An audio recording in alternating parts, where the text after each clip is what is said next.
Une écriture sainte a été envoyée à l'humanité il y a 14 siècles. Le Saint-Coran. Depuis le jour de sa révélation jusqu'au jour du jugement, il restera le seul et dernier guide pour l'humanité. Il y a d'innombrables preuves indiquant que le Coran est la parole de Dieu. Comme par exemple, ses qualités littéraires qu'aucun être humain ne peut imiter, le fait qu'il soit exempt de toute incohérence, et la manière avec laquelle il prédit le futur, et le fait qu'il contienne certaines informations cachées. Le Coran contient un autre miracle qui prouve qu'il est la révélation de Dieu. C'est le nombre remarquable de vérités scientifiques qu'il contient. Dans ce livre qui a été révélé il y a 14 siècles, d'innombrables exemples d'informations n'ont été découverts que par la technologie moderne.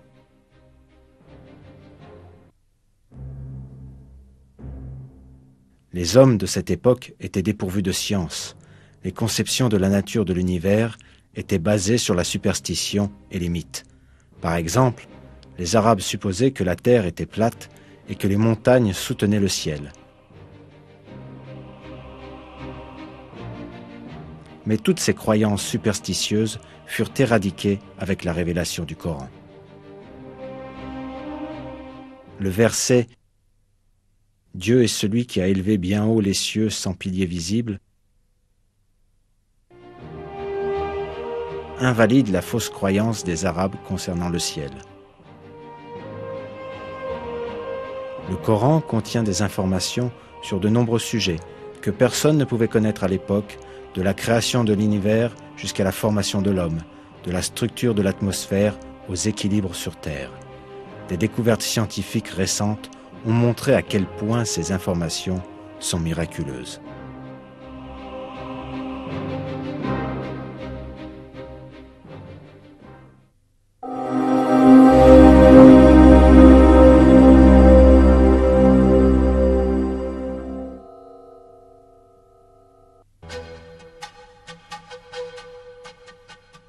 Au début du XXe siècle, le point de vue prédominant à travers le monde était que l'univers était infini. Selon ce point de vue, connu sous le nom de modèle d'univers statique, l'univers n'a pas de fin ni de commencement.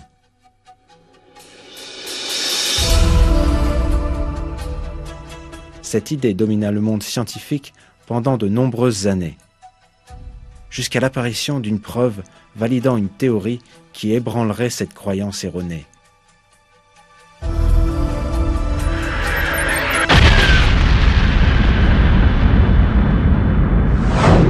La théorie du Big Bang.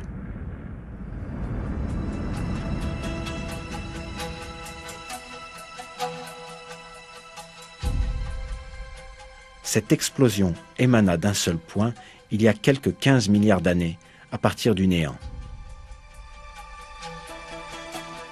L'univers entier, ainsi que les dimensions de l'espace et du temps, apparurent suite à cette explosion.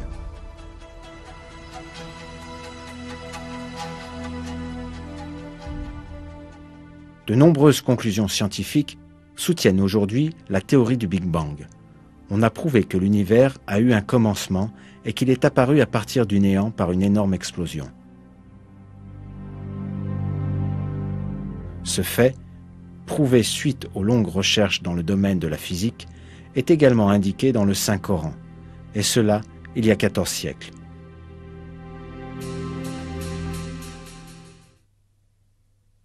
Créateur de cieux et de la terre à partir du néant.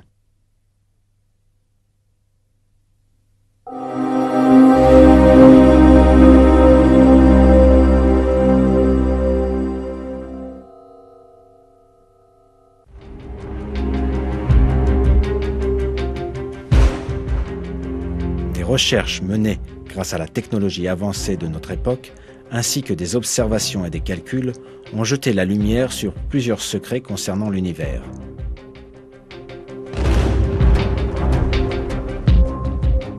Un de ces secrets est qu'il s'étend constamment. Cette idée d'expansion fut proposée pour la première fois au début du XXe siècle. Le physicien russe Alexander Friedman et le cosmologiste belge Georges Lemaître calculèrent théoriquement que l'univers est en mouvement permanent et qu'il s'étend.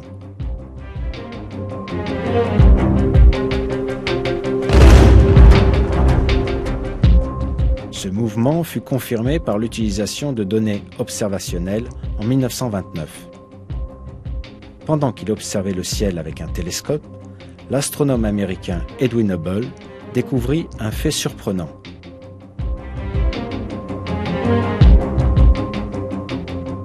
Les étoiles et les galaxies s'éloignaient constamment les unes des autres. Cette découverte est considérée comme une des plus importantes dans l'histoire de l'astronomie. Un univers où toutes les choses s'éloignent constamment les unes des autres implique un univers en expansion constante.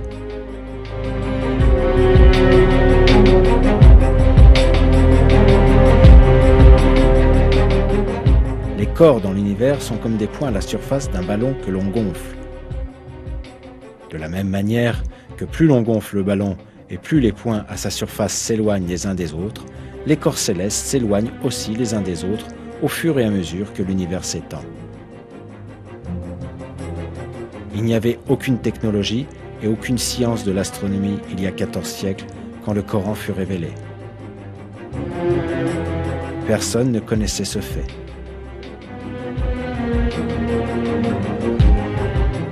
Pourtant, des versets énoncent clairement que l'univers est en expansion.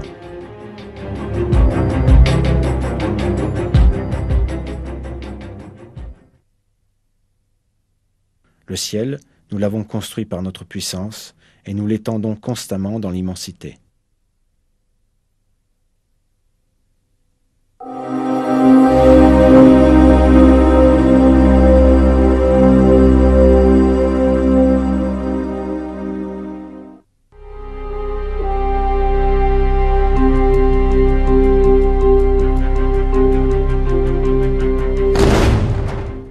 Le corps humain.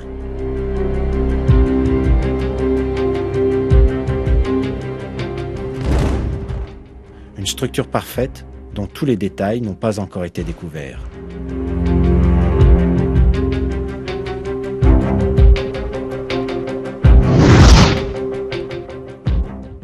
Les scientifiques engagés dans la recherche, en utilisant des technologies avancées, ont obtenu des résultats étonnants concernant le corps humain. Un de ces résultats concerne les tissus du corps. Les tissus vivants contiennent 26 éléments différents.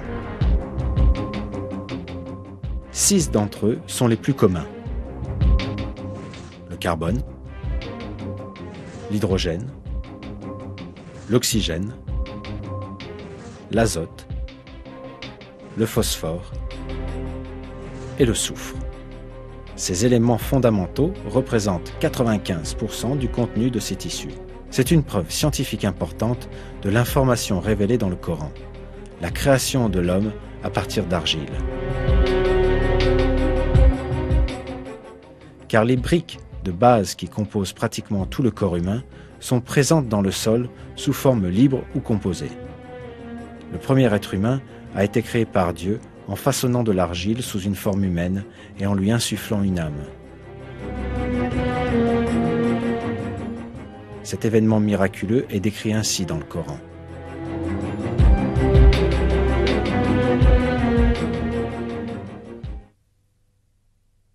Quand ton Seigneur dit aux anges « Je vais créer d'argile un être humain », quand je l'aurai bien formé et lui aurai insufflé de mon esprit, jetez-vous devant lui prosternés.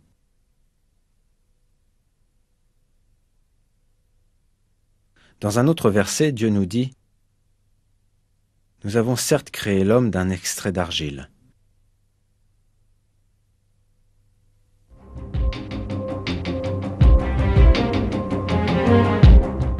Le mot arabe « sulala », traduit par extrait dans le verset, signifie essence, exemple représentatif. L'information révélée dans le Coran il y a 1400 ans confirme ce que nous dit la science moderne, le fait que les mêmes éléments que l'on trouve dans le sol soient employés dans la création de l'homme.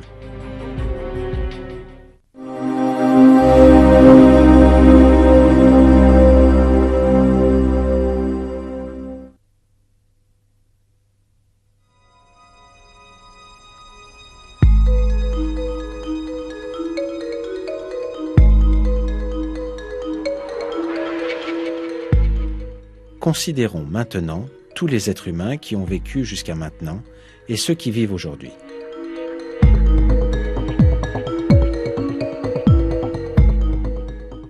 Chaque personne a ses propres empreintes digitales.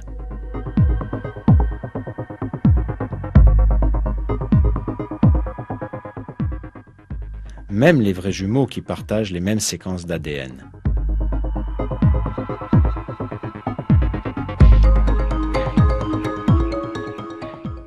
Car la formation des empreintes digitales est vraiment particulière.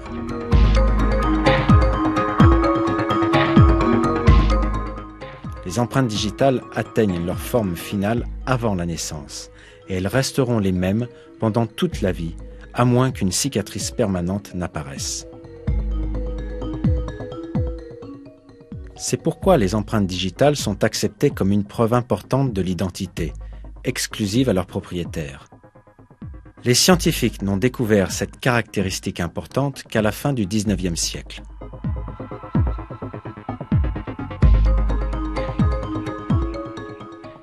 Cependant, dans le Coran, Dieu met en évidence les empreintes digitales, ce qui n'a attiré l'attention de personne à l'époque et insiste sur leur importance.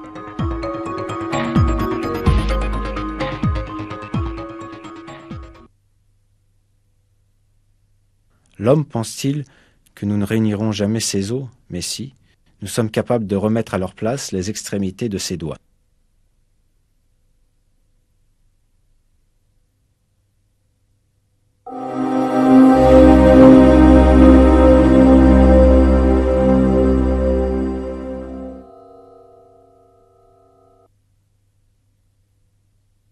Il a créé les cieux et la terre en toute vérité. Il enroule la nuit sur le jour et enroule le jour sur la nuit.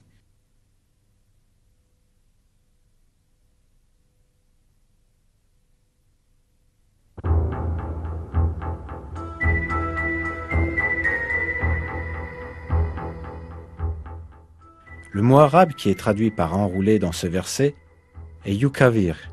En français, cela signifie envelopper une chose autour d'une autre chose ronde.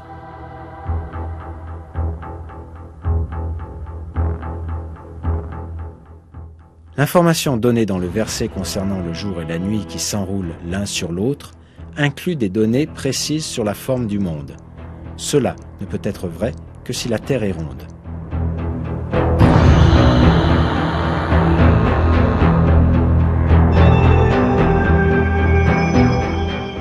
Cependant, on pensait alors que le monde était plat. Personne ne savait que la Terre était ronde. La révélation dans le Coran que la Terre est ronde est une des preuves innombrables que ce livre saint est la parole de Dieu.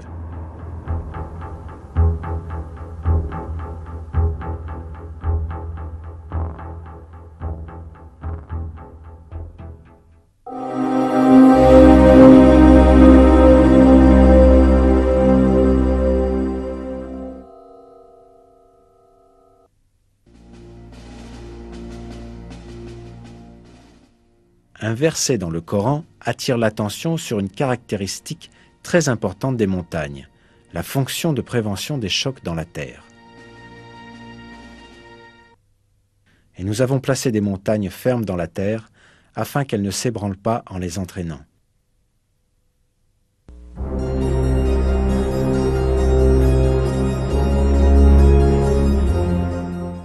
Et la géologie confirme aujourd'hui cette caractéristique des montagnes. Autrefois, on pensait que les montagnes étaient de simples protubérances s'élevant à la surface de la Terre. Cependant, au XXe siècle, les scientifiques ont réalisé que ce n'est pas le cas.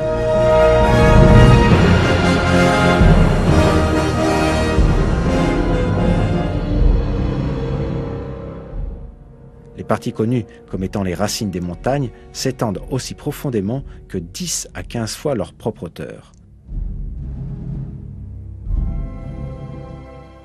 Par exemple, le mont Everest, dont le sommet culmine à environ 9 km au-dessus de la surface de la Terre, possède une racine profonde de plus de 125 km.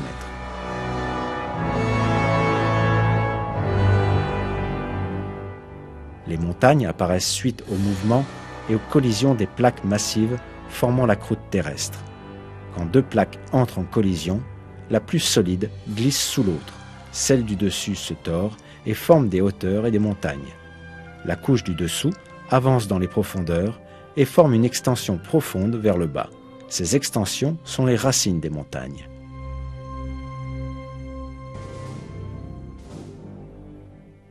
Grâce à leurs racines, les montagnes fixent la croûte terrestre. Par conséquent, elles empêchent tout glissement sur la couche de magma ou parmi les couches elles-mêmes, et elles empêchent également de grandes secousses terrestres.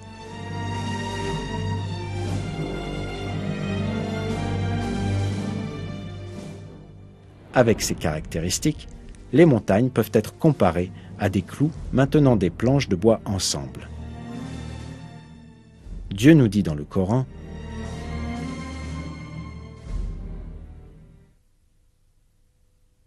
N'avons-nous pas fait de la terre une couche et placé les montagnes comme des piquets ?»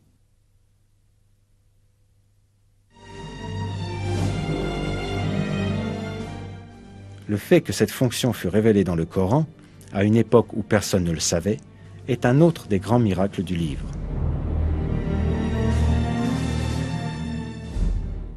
S'il n'y avait pas l'effet fixant, le sol ne tiendrait pas à la surface de la terre, l'eau ne s'accumulerait pas dans le sol, aucune plante ne pousserait.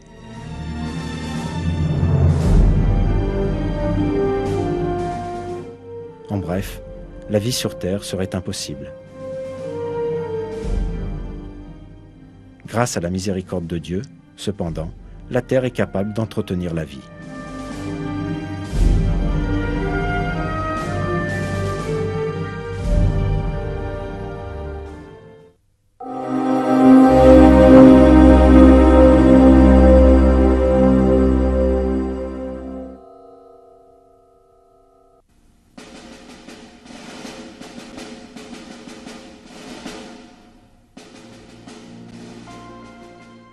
Le sperme voyage dans le corps de la mère jusqu'à ce qu'il atteigne l'ovule. Seul 1 millier de spermatozoïdes sur 250 millions arrive à atteindre l'ovule.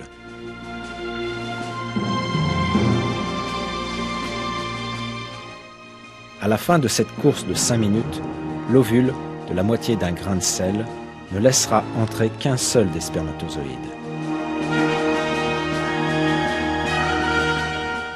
Cependant, cette découverte qui a été effectuée à notre propre époque révèle quelque chose qui était auparavant inconnu, à savoir que la substance de l'homme ne provient du sperme en entier, mais que d'une petite partie. Cela est expliqué dans le Coran de la façon suivante.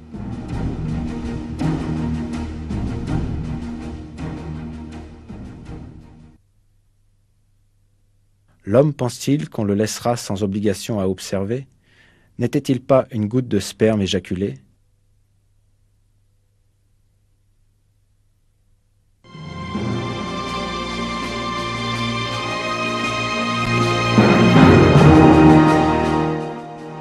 Une étude attentive montre que le Coran nous informe que l'homme n'est pas constitué à partir du sperme en entier, mais que d'une toute petite part. C'est aussi ce que dit la science moderne.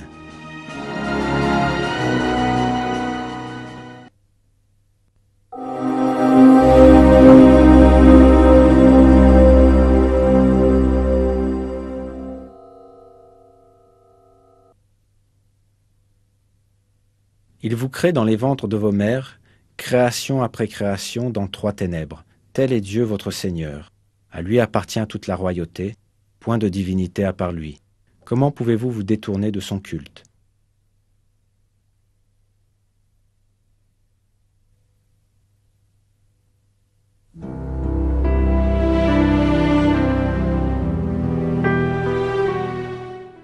La biologie moderne a révélé que le développement embryonnaire du bébé se produit de la manière révélée par le verset.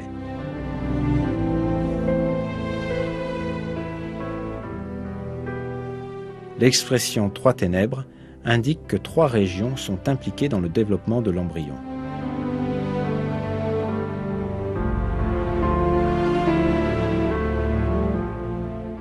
Il s'agit de la cavité de l'abdomen, de la cavité de l'utérus et de la cavité du placenta. Il est également souligné dans ce verset qu'un être humain est créé dans l'utérus de la mère en 3 étapes distinctes.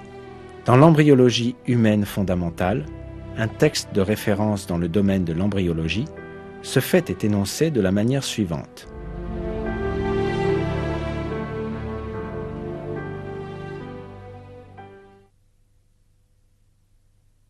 La vie dans l'utérus se déroule en 3 étapes. Pré-embryonnaire, les 2 premières semaines et demie. Embryonnaire, jusqu'à la fin de la 8e semaine. Et fétale, à partir de la 8e semaine jusqu'à l'accouchement.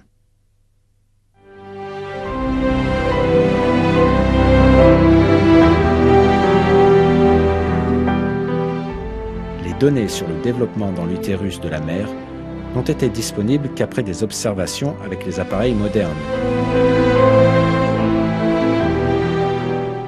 Pourtant, comme bien d'autres faits scientifiques, de façon miraculeuse, Dieu attire notre attention sur ces éléments dans les versets du Coran.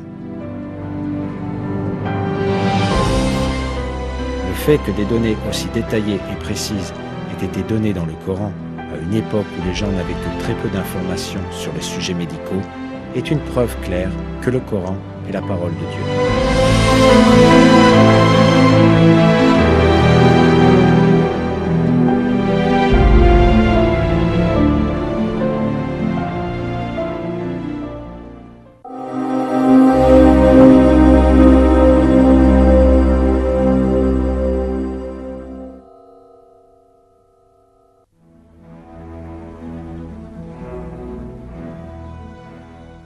Le développement d'un être humain dans l'utérus de la mère est plein de miracles.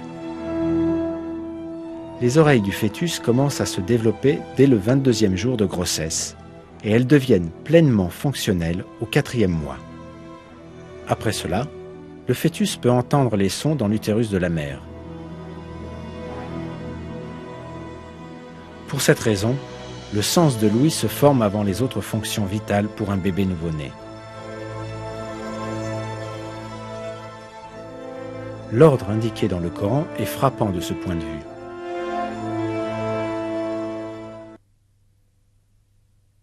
Et c'est Dieu qui a créé pour vous l'ouïe, la vue et l'intelligence, mais vous en êtes rarement reconnaissant.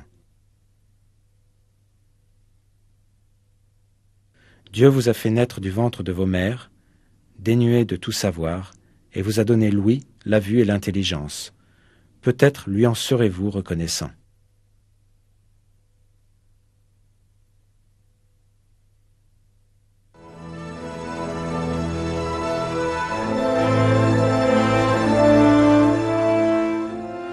Une étude attentive montre que les sens auxquels Dieu fait référence dans le Coran sont toujours mentionnés dans un ordre particulier.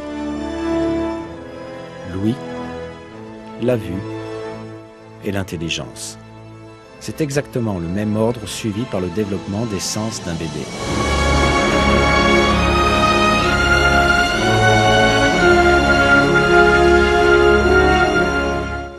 En bref, une des découvertes de la science moderne, l'ordre du développement des organes humains, est énoncé clairement dans le Coran.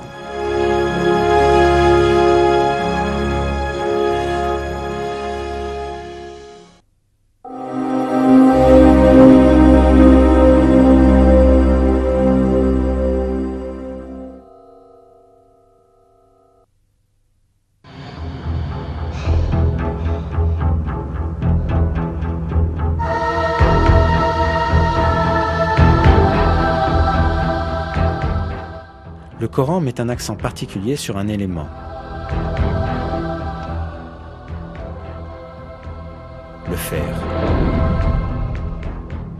Dans la sourate Al-Hadid, signifiant le fer, on apprend ce qui suit.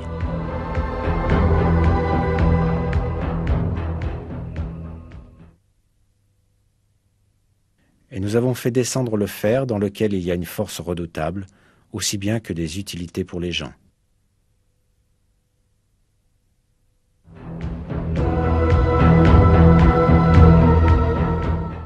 On peut penser que le mot « azalna », traduit par « nous avons fait descendre » et utilisé pour le fer dans le verset, puisse avoir un sens métaphorique pour expliquer que le fer a été accordé pour le bénéfice des hommes. Mais quand on prend en considération la signification littérale du mot, on réalise que ce verset implique un miracle scientifique très significatif. Cette signification est faire descendre physiquement du ciel, comme dans le cas de la pluie et des rayons du soleil. Les découvertes astronomiques modernes ont révélé que le fer que l'on trouve dans notre monde est venu d'étoiles géantes dans l'espace. Le fer sur Terre, mais aussi le fer dans le système solaire en entier, viennent de l'espace, puisque la température du Soleil est inadéquate pour la formation du fer. Le fer ne peut être produit que dans des étoiles plus grosses que le Soleil, où la température atteint quelques centaines de millions de degrés.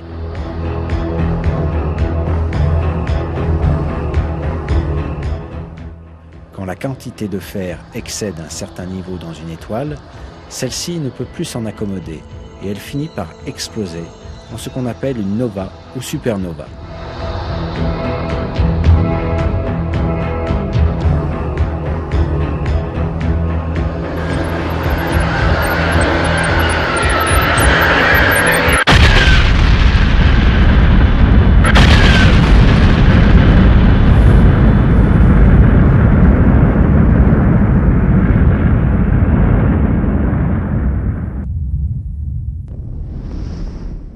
Ces explosions permettent la dispersion du fer dans l'espace.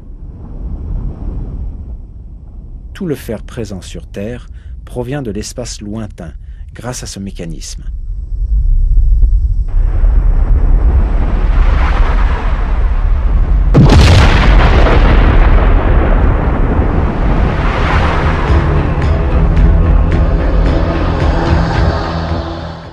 En d'autres mots, le fer est descendu sur Terre, comme nous l'apprend le verset. Il est clair que cette information n'a pas pu être établie au 7e siècle, quand le Coran fut révélé.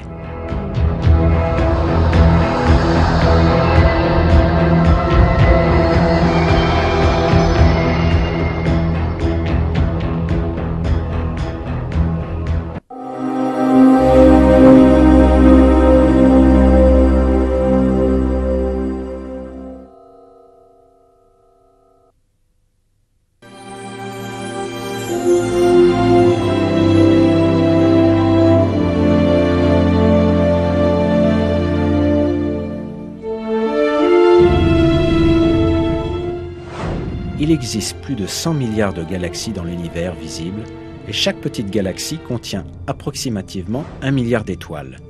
De plus, chaque grande galaxie en contient plus d'1 trillion.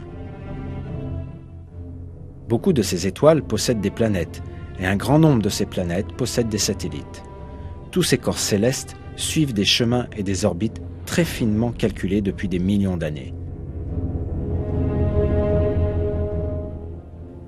Les étoiles, les planètes et les satellites tournent tous autour de leur propre axe, et ils tournent également avec le système duquel ils font partie.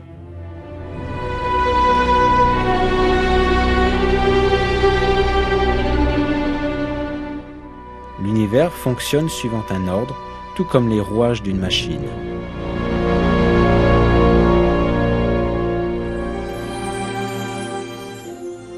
Le mouvement des corps célestes dans leurs orbites est basé sur un réglage très fin, à tel point que la moindre déviation dans leur chemin peut avoir des conséquences drastiques qui peuvent sonner la fin du système complet.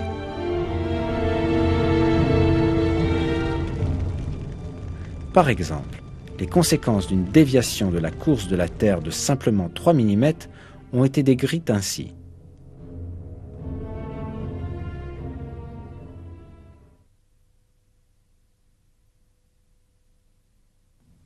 En effectuant sa rotation autour du Soleil, la Terre suit une orbite bien précise, de manière à ce que tous les 30 km environ, elle ne dévie que de 2,8 mm. L'orbite que suit la Terre ne change jamais, car même une déviation de 3 mm seulement provoquerait des désastres. Si la déviation était de 2,5 mm au lieu de 2,8 mm, alors son orbite serait plus élevée et nous serions tous gelés. Si la déviation était de 3,1 mm, on brûlerait.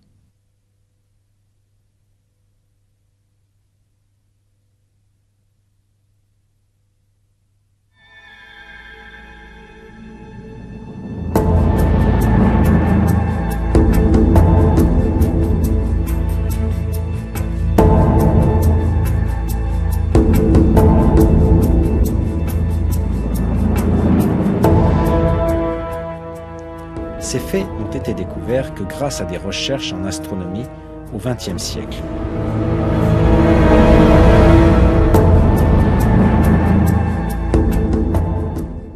Pourtant, il a été révélé 14 siècles auparavant dans le Coran que les corps célestes tournent dans des orbites très précisément réglées.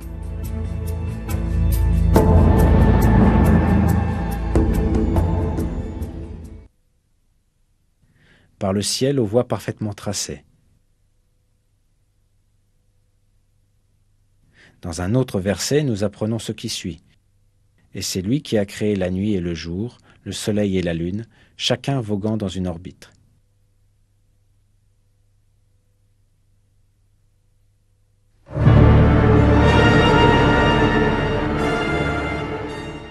Selon les calculs des astronomes, le Soleil se déplace le long d'un chemin appelé l'apex solaire, dans le chemin de l'étoile Véga,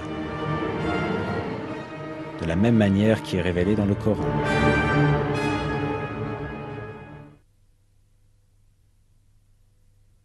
Et le Soleil court vers un gîte qui lui est assigné.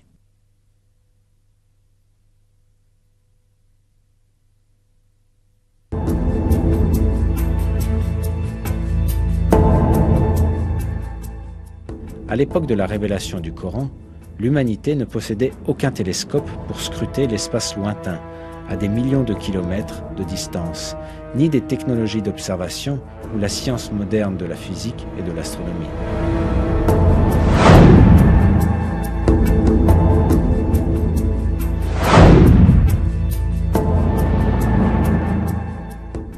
Par conséquent, il était impossible à cette époque de déterminer scientifiquement que l'espace était équipé de voies parfaitement tracées. Cependant, ce fait est énoncé clairement dans le Coran, lequel est descendu à cette époque-là, car le Coran est la parole de Dieu.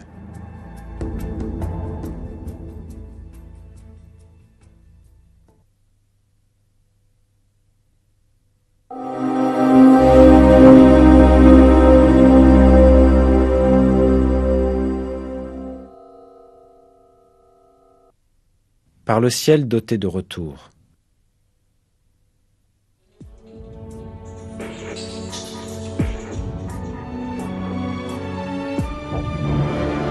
Le mot raj, traduit par retour dans le verset, exprime aussi la notion de renvoi. Cela montre un fait scientifique important. L'atmosphère entourant la Terre est composée de plusieurs couches. Chaque couche sert à un but important pour le bénéfice de la vie sur Terre. Elles ont la fonction de repousser dans l'espace les matériaux ou les rayons auxquels elles sont exposées, ou de les laisser passer vers la Terre. Par exemple, la troposphère, 13 à 15 km au-dessus de la Terre, permet à la vapeur d'eau montant de la surface de la Terre de se condenser et de revenir sous forme de pluie. La couche d'ozone, la couche la plus basse de la stratosphère, à une altitude de 25 km, réfléchit les radiations nuisibles et la lumière ultraviolette venant de l'espace et les renvoie dans l'espace.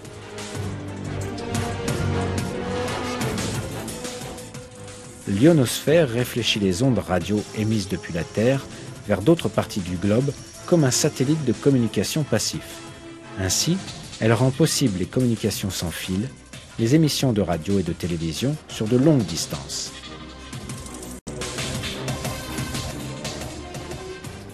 La couche de la magnétosphère renvoie vers l'espace les particules radioactives nuisibles émises par le Soleil et les autres étoiles avant qu'elles n'atteignent la Terre.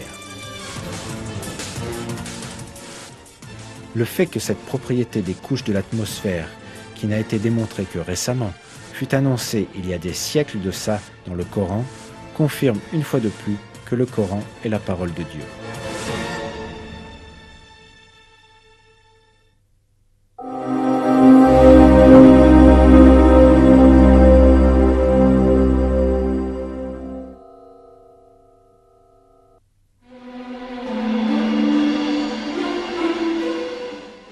Les nuages peuvent donner l'impression, à première vue, que ce sont simplement de grands corps de vapeur flottant dans l'air, mais leur poids peut atteindre des chiffres très étonnants.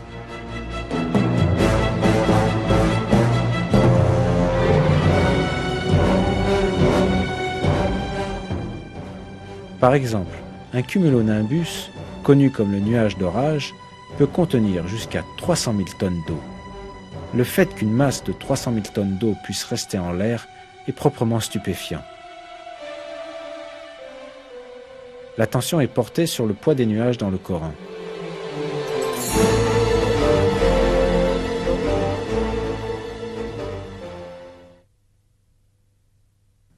C'est lui qui envoie les vents comme une annonce de sa miséricorde.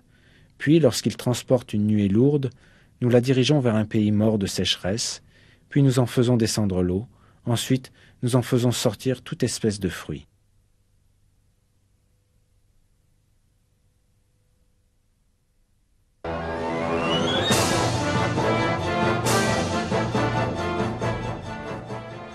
À l'époque où le Coran fut révélé, il était bien sûr impossible d'avoir la moindre information sur le poids des nuages. Cette information, révélée dans le Coran, mais découverte que récemment, est une autre preuve que le Coran est la parole de Dieu.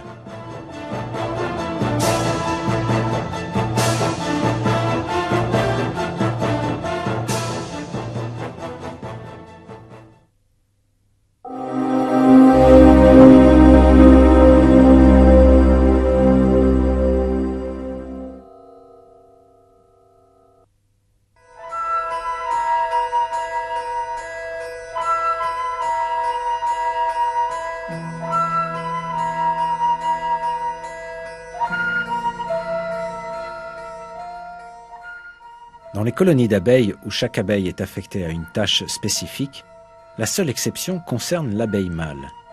Les mâles ne contribuent pas au nettoyage de la ruche, à la collecte de nourriture ou à la fabrication des rayons et du miel.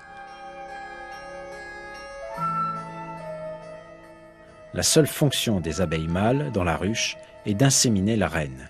Les mâles ne possèdent pratiquement aucune des caractéristiques que possèdent les autres abeilles. Les abeilles ouvrières ont la responsabilité de toute la colonie. Elles ont plusieurs tâches: nettoyer la ruche, s'occuper des larves et des jeunes, nourrir les autres abeilles, rassembler des provisions comme le nectar, le pollen, l'eau et la résine, et les stocker dans la ruche. Bien que ce soient des femelles comme la reine, leurs ovaires ne sont pas matures. Cela les rend stériles. Les caractéristiques de ces créatures sont décrites dans la sourate An-Nahl du Coran, qui signifie l'abeille.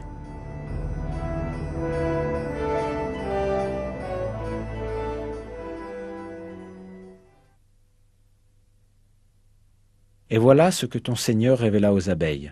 Prenez des demeures dans les montagnes, les arbres et les treillages que les hommes font, puis mangez de toute espèce de fruits, et suivez les sentiers de votre Seigneur, rendus faciles pour vous. De leur ventre sort une liqueur, aux couleurs variées, dans laquelle il y a une guérison pour les gens. Il y a vraiment là une preuve pour des gens qui réfléchissent.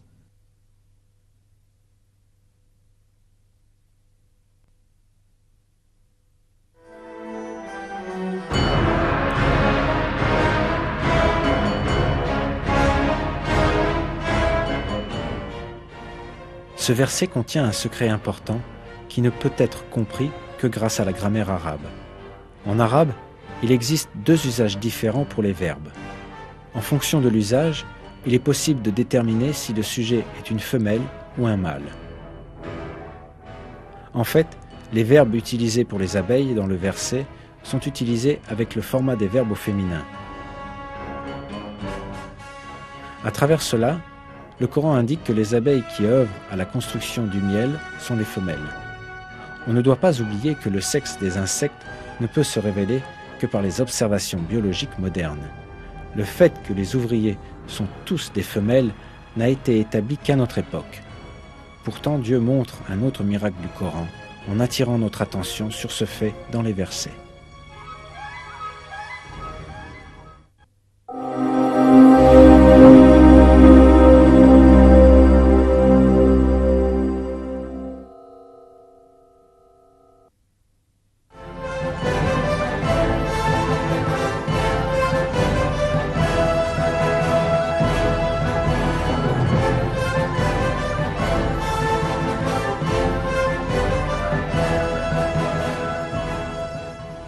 Aujourd'hui, la relativité du temps est un fait scientifique prouvé. Cela a été révélé par la théorie de la relativité d'Einstein au début du XXe siècle. Jusqu'alors, on ne savait pas que le temps était relatif, ni qu'il pouvait changer selon les circonstances.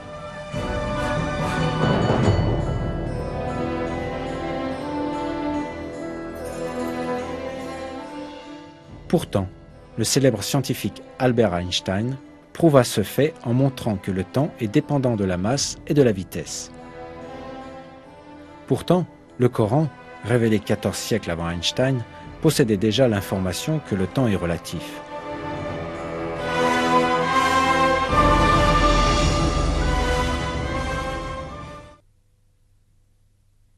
Cependant, un jour auprès de ton Seigneur équivaut à 1000 ans de ce que vous comptez.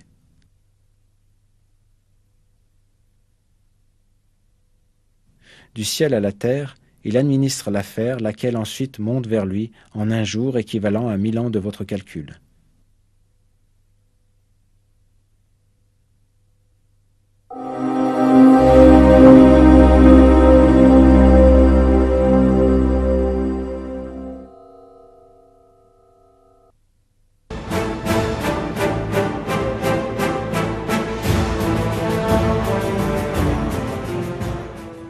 On estime qu'en une seconde, approximativement 16 millions de tonnes d'eau s'évaporent de la Terre.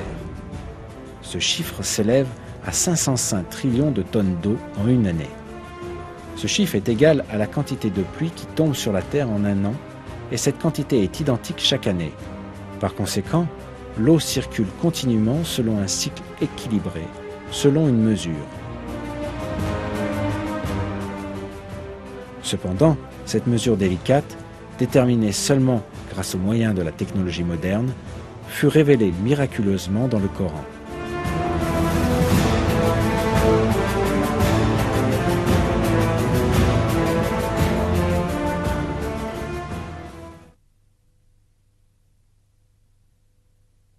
Celui qui a fait descendre l'eau du ciel avec mesure et avec laquelle nous ranimons une cité morte et aride, ainsi vous serez ressuscités.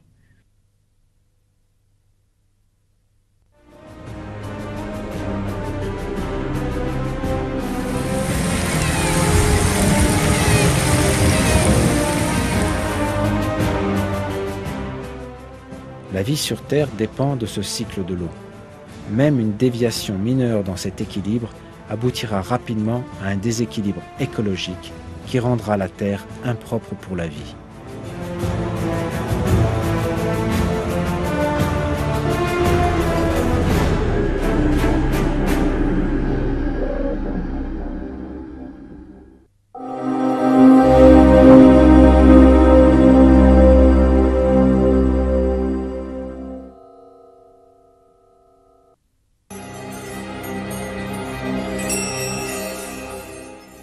Révélé au 7e siècle, à une époque où les connaissances des hommes sur ce qui se passe au fond de la mer étaient très limitées, le Coran contient des informations importantes sur la structure de la mer et même sur les profondeurs des océans.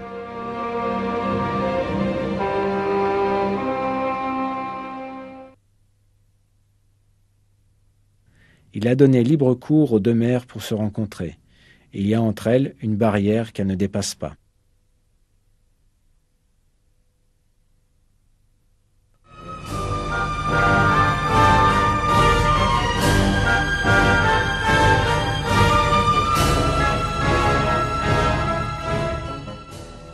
Cette propriété des mers, c'est-à-dire qu'elles se rencontrent et pourtant ne se mélangent pas, n'a été découverte que très récemment par les océanographes. À cause de la force physique appelée tension de surface, les eaux de mer voisines ne se mélangent pas.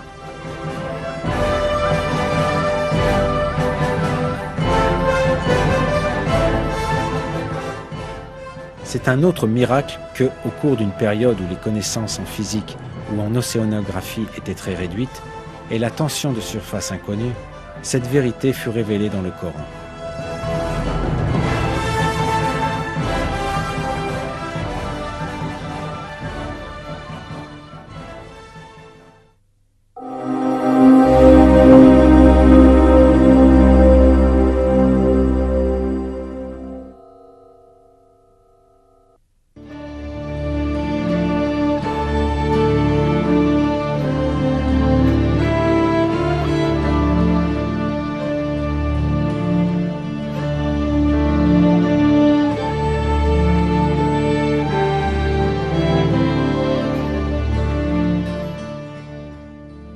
Le Coran est la parole de Dieu Tout-Puissant qui a créé toutes les choses à partir du néant et qui enveloppe tous les êtres avec son savoir.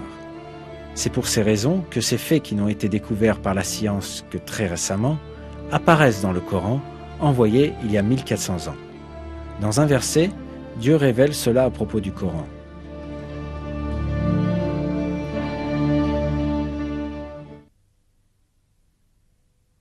Ne méditent-ils donc pas sur le Coran? S'il provenait d'un autre que Dieu, ils y trouveraient certes maintes contradictions.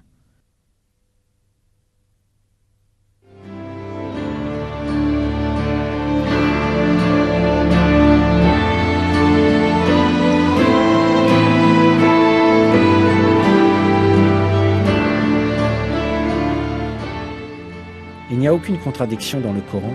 De plus, l'information contenue dans notre livre saint révèle de nouveaux miracles avec chaque jour qui passe. L'être humain doit s'accrocher fermement à ce livre divin révélé par Dieu, et il doit le recevoir avec un cœur ouvert, comme son seul et unique guide dans la vie. Dans le Coran, Dieu nous dit la chose suivante.